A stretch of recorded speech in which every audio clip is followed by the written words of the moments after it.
meisje was, zo van een jaar of 6. Was moeder mij bij kattenkwaad nogal eens flink de les. Zat ik aan het trommeltje en pakte ik een koekje, dan zei ze streng, jij deugde niet, ik zet je in het hoekje. Tra la la la la, tra la la la la, tra la la la la, tra la la la la.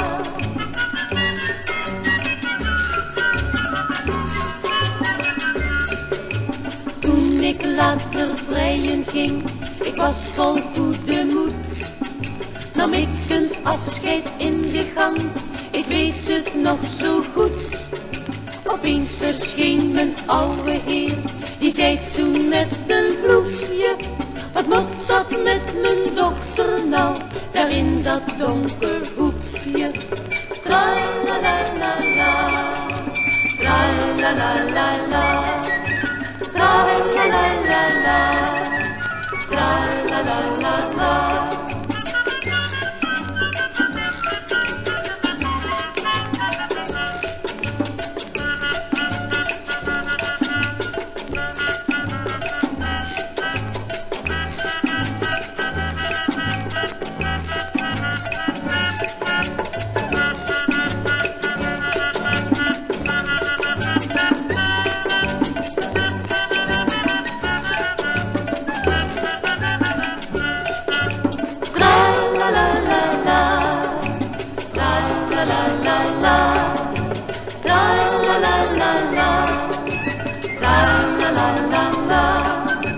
Als ik eens bij Petrus kom en op zijn deurtje klop, dan zegt die kind, kom er maar in, je staat er heel goed op.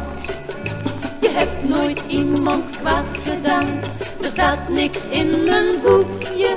Dan vraag ik Petrus, zet me maar met een engeltje in een hoekje. Tra la la la la.